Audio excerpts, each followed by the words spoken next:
Manila Broadcast. Radio Philippine Standard Time, las 6:02. Aksyon, Balita, Morning Edition. Finalist, Best Newscast, 25th Golden Dove Awards. Aksyon, Balita, Morning Edition.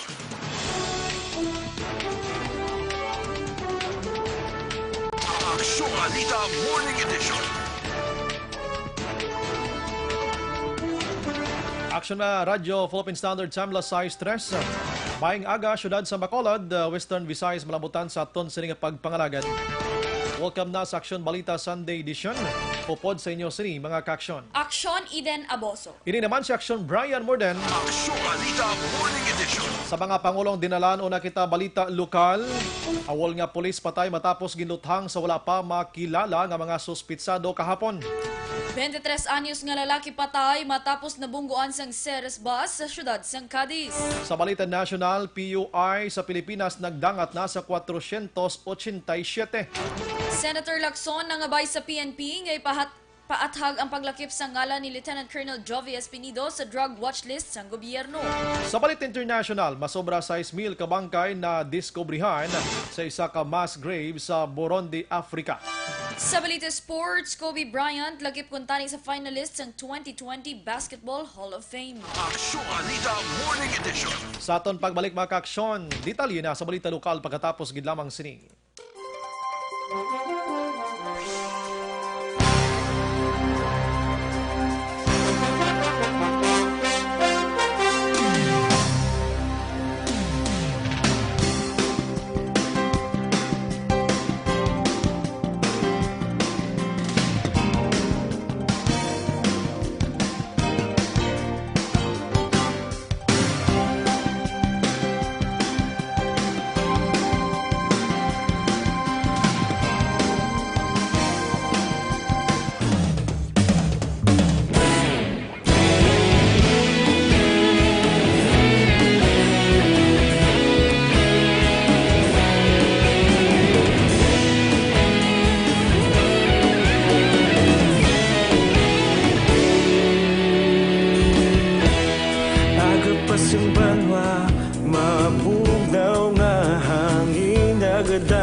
Ikaw na ginapamati ang namon ginasandigan. Tingog sang probinsya, kamatuuran ginapalap na.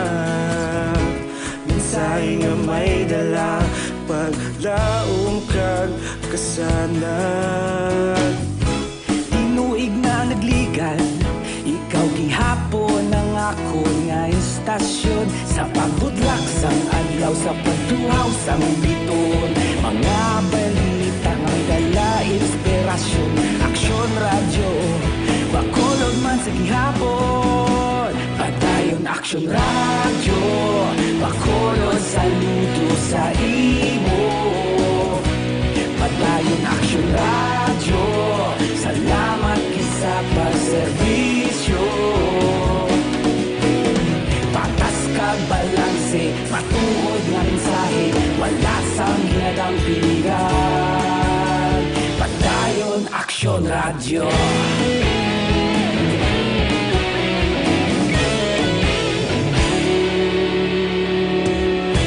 Bacolod nun kag Negrosanon, inyong pamatian. Istasyon nga nagapalaplag sang kamatuuran. Mabakod nga prinsipyo, reporter handa sa serbisyo. Kahapon, karon kag sa gihapon, kita magapadayon.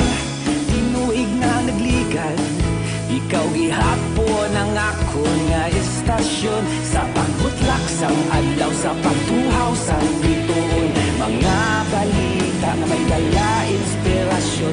Aksyon radyo, Bacolod man sa gihapon. Padayon Aksyon radyo, Bacolod saludo sa imo. Padayon Aksyon radyo, salamat sa pagserbisyo.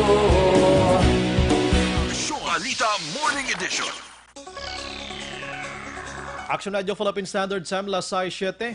Sa panitalya na balita lokal, patay ang absent without official leave kung awol nga polis matapos giluthang sa Dalan Burgos Circumferential Road, Barangay Villamonte, siyudad sa Bacolod, mga alas 4 kahapon sang hapon. Ang napatay ginkilala sa kay Patrolman Eric Alcosaba, 38 anyos, kag pumuloyo sang East Home sa 4, Barangay Mansilingan, Sining Siyudad, nga gin-assign sadto sa Mindanao matapos ginlaki pangalan sa supplemental affidavit. Sang sadto anay self-confessed kag drag bag man nga si Ricky Serino. Sunod kay Major Rinante Humokan, hepe sa Police Station number 4. Nagapungko sa driver seat si Alcosaba sang una ini nga ginluthang sa mga suspetsado apang nakagwa pa ini kag nakadalagan. Kamagnanan kun nga agin palapitan pagid sang isa ka suspetsado kag liwat na ginluthang antes nagbalik sa kay sa ila sining salakyan. Dugang panihumukan, isa sa ila ginatutukan sa karon nga anggulo ang assignment sadto ni Alcosaba nga himo nagaangot karon sang insidente. Angot sa mga balita, ginbulgar naman sa isa ka nagatrabaho sa isa ka fast food chain nga ginkanaan ni Patrolman Eric Alcosaba nga duha ka persona ang nagluthang sa biktima. Sa interview sa Aksyon Radyo Bacolod sa testigo, isa ka SUV nga puti ang insakyan sang isang ginaligar apat ka mga suspetsado, sa diin duha ang iya nakitaan nga nagpanaog nga pareho tanan may tabon ang nawong. Dugang pa sa nagtestigo nga matapos ang insidente pakadto sa Burgos ang direksyon sa mga suspetsado. Samtang na-recover sa eksena sang insidente ang 19 ka empty shells na naglain-lain nga armas luthang, kag nakuha naman sa dashboard compartment sa salakyan ni Alcosaba ang isa ka unit sang 9mm nga wala sang serial number nga may 3 ka magazine nga kargado tanan sang bala, black body bag, bonnet, isa ka unit sang cellphone, ID sini kag iban pa nga dokumento. Aksyon Balita Morning Edition. May kaangot sa yapon nga balita, ginatun-an sa karon sang kapulisan ang manera sa pagpatay sa siyudad sa Bacolod. Ini kasunod sa panibago naman nga insidente kahapon nga adlaw. Sunod kay Bacolod City Police Office Director Colonel Henry Binyas. Tanan nga anggulo ang iya ginapatutukan sa karon sa investigador sa kaso agud matagan sang kasanagan ini. Nagapati sa Binyas nga eksperensyado sa amo nga olobrahon ang nagapamatay o kung nagpatay kay Alcosaba kon basihan ang oras sa pagtirok sang biktima. Samtang ginako ni Binyas nga saming problema sang kapulisan kon illegal nga droga ang rason, amo ang tama kalimitado sang impormasyon nga ila makuha gikan mismo sa pamilya nga wala man nagakooperar sa investigasyon. Gininsester naman ni Bacolod City Vice Mayor Elcide Familiaran nga nagapabilin nga malinong ang syudad sang Bacolod. Ini sa piyak sang panibagong nga kaso sang pagpatay sa syudad. Ginako ni Familiaran nga bisan siya ang namag-uman sa mga nagatabo sa kaso sa pagpamatay sa Bacolod, apang isa lamang ang ginalantaw niya nga rason sang madamo na nga cold case o kung tubtob subong wala masolbar nga kaso kag inibangod ginaangot sa illegal nga droga. Sa piyak sini ginatugyan sang Vice Alcalde sa kapulisan ang pagsolbar sang nasambit nga kaso. Aksyon Balita Morning Edition. Sa iban nga balita lokal, patay ang 23 anyos nga lalaki matapos nabungguan sang series bus sa Agostilo Boulevard, Barangay Daga, siyudad sang Cadiz kahapon mga alas 2. Ang napatay ginkilala sa kay Vincent Apiado kag pumuloyo sang Lilia 2, Barangay Cadiz Viejo sa buwan nga siyudad. Base sa investigasyon sang Cadiz City PNP, nabungguan sang series bus nga ginamaniho ni Jimmy Cabiles, 43 anyos. Ang pagtabok ti Apiado kamangdanan kon nga ini anakankon sang pila sa kalain sining lawas nga gindala gilayon sa Cadiz City Emergency Clinic. Apang 3 ka oras ang nakaligad humalin sang gindala ini sa hospital o kon clinic. Ginbawian sang kabuhi sa Apiado. Sa karon parayon pang investigasyon sang kapulisan. Samtang pilaso naman ang isa ka lalaki matapos ginluthang sang kaingod sini sa kilometrahe 109, Barangay Dangkalan, Banwa sang Ilog, adlaw sang Biyernes, Pebrero 14. Ang biktima ginkilala kay Virgilio Cuervo, 48 anyos, kag residente sang amuman nga lugar. Sunod kay Ilog PNP Chief of Police Major John Ganzon, nagainom sa tiyangge nga nahamtang sa kilid sang dalan ang biktima kag nagaistorya sa kaingod man sini nga babaye. Sang hinalit na lang ginpalapitan kag ginluthang sang sospetsado nga ginkilala naman kay alias Moroy Sembrano, ginabulubanta 35 anyos ang edad, kag residente man sang nasamit nga lugar. Gilayo naman nga nagpalagyo ang sospetsado sakay sa iya nga motorsiklo padulong sa wala may baluan nga lugar. Nakaangkon sang pila sa wala nga tiyan kag abaga ang biktima kag karon pa dayon ginabulong sa Corazon Locsin, Montelibano Memorial Regional Hospital. Wala pa matumod sa mga kapulisan ang kalibre sang armas luthang nga gingamit sang sospetsado, kag dugang panigwanzon ginahulat karon sang kapulisan ang desisyon sang pamilya sa pagpasaka man sang kaso. Aksyon Balita Morning Edition. Samtang determinado na ang lokal nga panguluhan sa siyudad sa Bacolod nga ipatuman na umpisa bulan sang Marso ang no segregation o collection policy bilang kabahin sang pagsunod sang implementasyon sang Republic Act 9003 o kung natawag nga Ecological Solid Waste Management Act of 2002.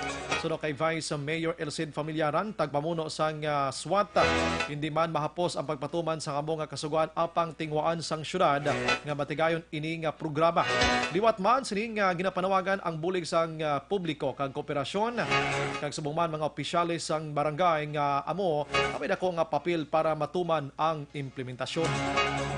Sa katapusan nga balita lokal, natalana naman nga magapatigayan sang orientation ng lokal nga panguluhan sa syudad sang Bacolod sa mga Barangay Health Emergency Response Team o kon BHERT sa 61 ka mga barangay sa syudad sang Bacolod sa palabuton nga Lunes, Pebrero 17. Sunod kay Executive Assistant Jomari Vargas, ining orientation ang kabahin sa ginpatuman nga mando sang DILG angot sa preventive measures nga ginahimo sang gobyerno batok sa Coronavirus Disease 2019 o kon COVID-19. Dugang pa ni Vargas, 5 ka mga representante gikan sa 61 ka mga barangay ang magapakigbahin sa among orientation sa diin pagapamunuan sang tagsa ka mga natungdan nga mga punong barangay. Ang meeting ang magaumpisa ala 1:05 sang hapon sa bahin sang Mascara Hall sa New Government Center. Aksyon Balita Morning Edition. Sa aton pagbalik mga ka-aksyon, mga detalye na balita nasyonal pagkatapos gid lamang sini.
Ikaw nang ginapamati ang namon ginasandigan. Tingog sang probinsya, kamatuuran ginapalap na. Minsay nga may dala, paglaong kag kasanag. Tinuig na nagligan, ikaw gihapon ang ako nga istasyon. Sa pagbutlak sang adlaw, sa pagtuhaw sang biton. Mga balita nga dala inspirasyon. Aksyon radyo, Bacolod man sa gihapon. Padayon Aksyon radyo, Bacolod saludo sa imo. Padayon Aksyon radyo, salamat kisa pagserbisyo. Patas kag balanse, matuod nga mensahe. Aksyon Balita Morning Edition. Aksyon Radio Philippine Standard Time, 6:16. Sa mga detalye na sa Balita National na dugangan pa ang kanamon sa mga persons under investigation o kon PUIs sa posible apektado kon apektado sa ginatawag coronavirus disease o kon COVID-19. Sa ulihing record sa Department of Health last Jess kahapon sa ngaga, may kabilugan nga 487 ka PUIs ang na-record sa pungsod Pilipinas. Nasambit nga kadamon 154 nagapabilin sa ospital samtang 330 naman ang na-discharge na SDRI. Pinakadamo naman nga na-record sang PUI sa National Capital Region na naglabot sa 85 ang admitted nga PUIs kag 69 ang na-discharge diri. Nagasunod diri ang Central Luzon nga may napulo ka admitted sa hospital samtang 46 naman ang discharge na. Ginpahayag sang DOH nga nagapabilin nga 3 ang kumpirmado sa kaso sang COVID-19 sa pungsod Pilipinas. Hindi naman suportado ni Philippine Foreign Affairs Secretary Teodoro Locsin Jr. ang ideya nga pagpatuman sang travel ban sa Singapore bangod sa paandam sang coronavirus disease 19 o kon COVID-19 kag insister nga ginahimo sang nasambit nga pungsod ang tanan agod nga mapunggan ang paglaptas sang virus. Ginpost ni Locsin ang iya pagpamalabag sa iyang Twitter account. Ang Singapore ang may 58 ka na kumpirmar nga COVID-19 nga pasyente, 711 ka kaso ang nagnegatibo, 15 ang gin-discharge kag 82 ang may pending nga test result. Una dirigin pahayag ni Health Secretary Francisco Duque III nga magapagwa siya sang assessment sa Interagency Task Force angot sa posible travel ban sa Singapore. Aksyon Balita Morning Edition. Sa ibang nga balita national, ginpahayag ni Senador Panfilo Lacson ang Philippine National Police o kon PNP nga tagon ang basihan sa paglakip sa ngalan ni Lieutenant Colonel Joby Espinido sa drug watch lead sa gobyerno. Suno kay Senador, kung suno sa Senador, hindi siya makapati sang mabatian ang impormasyon angot sa paglakip sa ngalan ni Espinido sa narkolista. Nagapati man si Lacson nga panibago ang nagwa nga aligasyon batok sa nasamit nga pulis. Dugang pa ni Lacson, dula ang iya sining komunikasyon kay Espinido, magluwas lamang sa ginpadalang mga Bible verses humalin sang gin-assign diri sa syudad sa Bacolod kabangdanan kon nga una nga nagsulod sa iya pinsara nga mahimo nga nakaangkon sang koneksyon o kon diri sa syudad sa Bacolod nadala ang kontrobersyal nga pulisa sa piyak sini. Luyag ni Lacson nga i-clarify sang PNP kung ano ang ila sinibasihan sa paglakip kay Espinido. Nagapati naman si Presidente Rodrigo Duterte nga dako ang tsansa nga himuon man ni US President Donald Trump ang iya ginihimo nga pag-terminate sang Visiting Forces Agreement o kon VFA sa tunga sang Pilipinas kag Estados Unidos kung ini ang presidente sang pungsod. Sunod kay Presidential Spokesman Salvador Panelo, kung lantawon ang batasan kag panindugan ni Trump para sa national interest, dako ang posibilidad nga himuon man sini ang desisyon ni Duterte. Una dirigid pahayag ni Trump sa news conference sa White House nga wala siya sang labot kung gusto sang Pilipinas nga tapuson ang VFA tungod makakinot pa ini sang dako nga kantidad. Dugang pa ni Panelo ginarespeto sang Malacañang ang panindugan sang US President kag ini man ang rason kung nga nagpabutsyag sang suporta si Duterte para sa pag-re-elect kay Trump. Aksyon Balita Morning Edition. Samtang liwat na ginathag ni Presidente Rodrigo Duterte nga iya lamang aprobahan amo ang government reclamation projects kag hindi ang massive reclamation sang proyekto na ginapangunahan sa pribado nga sektor sa pagpamulong-pulong sa presidente kadungan sang inaugurasyon sa Sangli Point International Airport sa Cavite. Ginpalayag sini nga hindi niya gusto nga massive reclamation para sa mga pribado nga sektor tungod sa tiyon nga may ara sa aprobahan siya ang isa nga obligado ini nga aprobahan ang iban pa. Ginihemplo sang presidente ang Manila Bay nga gin-report nga may 10,000 ka mga hektarya ang ipedalom sa 25 ka reclamation projects kag may pila sining may ara sang notisya agon makapadayon. Suro kay Duterte kay kangay sang ginakuga ang Manila kon mapadayon ang kaangay nga proyekto. Angot sinigin panugyan sang presidente sa masunod sa iya sining pagtun-an sang mayong amo nga plano, partikular na ang reclamation project.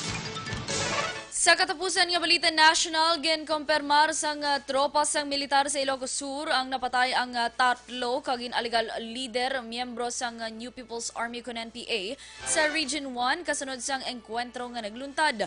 Ang napatay among secretary, deputy secretary kag political officers ang Komiteng Larangang Guerrilla South Ilocos ukon KLGSIS ang napatay sa enkwentro batok sa mga katapos ang 81st Infantry Battalion sa Banwasang Santa Lucia. Sunod kay 7th Infantry Division spokesman Major Amado Gutierrez, ginkantuan sang tropa ang lugar matapos nakabaton sang report angot sa presensya sa NPA sa lugar kag sang mamutikan sang rebelde nga grupo, una ang mga ini nga nagpalupok. Na-recover sa otoridad ang 2 ka kalibre 45 nga armas luthang kag isa ka fragmentation grenade. Ginpahayag naman ni 702nd Infantry Brigade Commander Colonel Audrey Pasia nga ang KLGSIS among isa sa pinakabaskog nga unit sang NPA sa Region 1. Aksyon Balita Morning Edition. Sa aton pagbalik mga kaaksyon, detalye na balita international kag sport. Pagkatapos gilamang sini.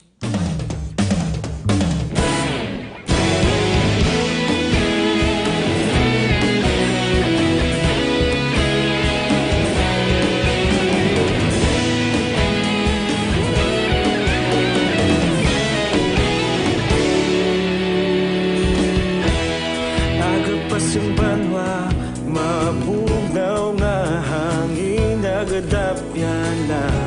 Ikaw nang ginapamatian, namon ginasandigan.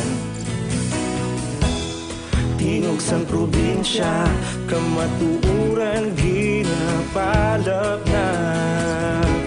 Minsay nga may dala, paglaom kag kasanag.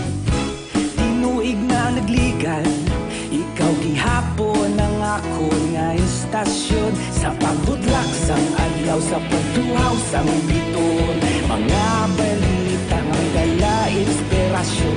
Aksyon radyo, bakolod man sa gihapon. Padayon Aksyon radyo, bakolod saludo sa imo. Padayon Aksyon radyo, salamat kisa pagserbisyo.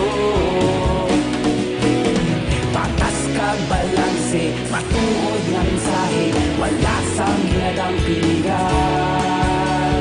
Padayon Aksyon radyo.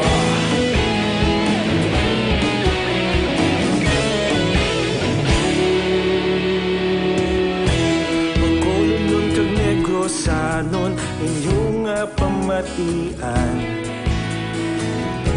Stasyon nga nagapalaplag sang kamay.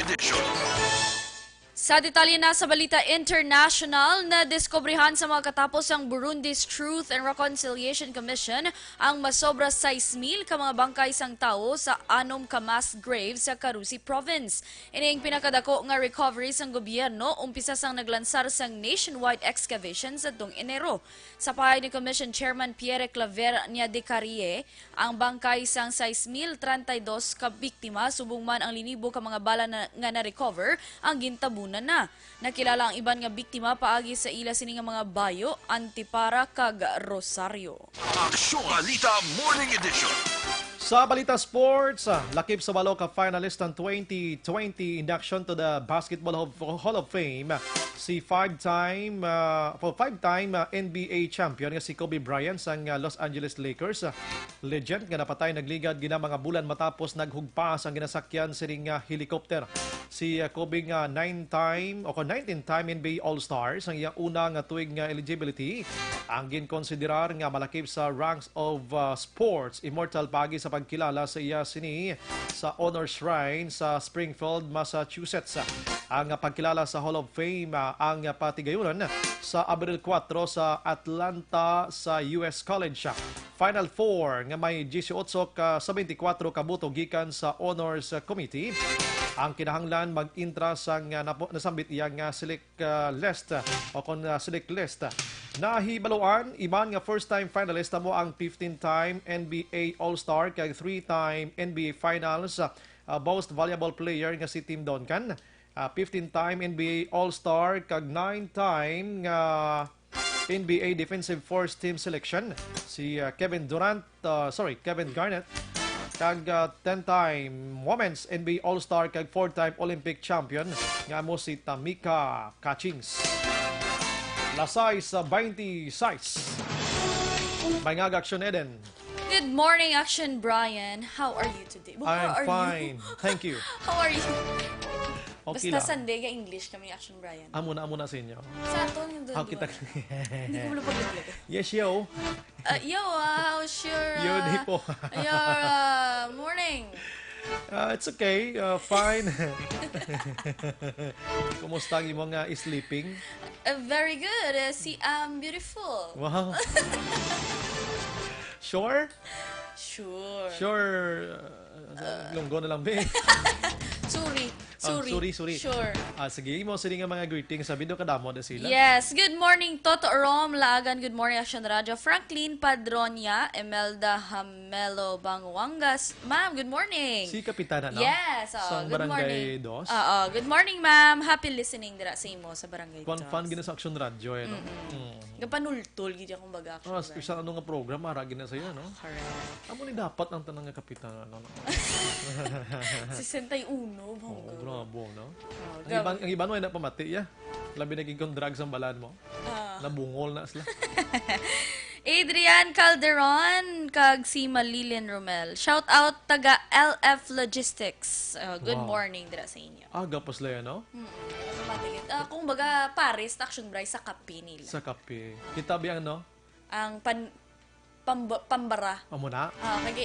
Ang kape panulak. Para mag-ubo. Oh. Ikaw ang puto, ako ang puto, ikaw ang bingka. Pareho na budbod, abing laak. Amo na. Anang ibos. Ibos, sige. Pwede man na kuan butong. Ano ka aga? Pasang butong. Ano ka sakit? May ara kita da guruay, no? Yara ko ra. Base may gusto ka pa tamyaw da, oh. Good morning, Tita Ninita Menyas. Si Kans L. Rex, sino ni Samad? Pero may siya katanaw mo. Gani man, bisi kwanta na. Ano? May pati ka kape na dun lang. May ta kape mo. May naglibaksi mo, gaan ako number. Amo na? Number 5. Number 5. Ay, A, B, C, D, E. Wala ko yung labot, ah. Oh, Si why El not? Rex gani kay Imo. Tunto. Sige.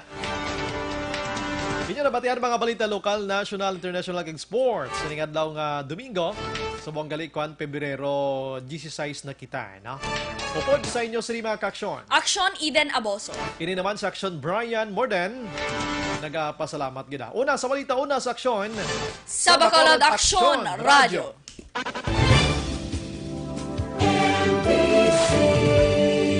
Manila Broadcasting Company. Sa balita. Komentaryo. Issue. Serbisyo publiko. Sa Bacolod, Aksyon Radio.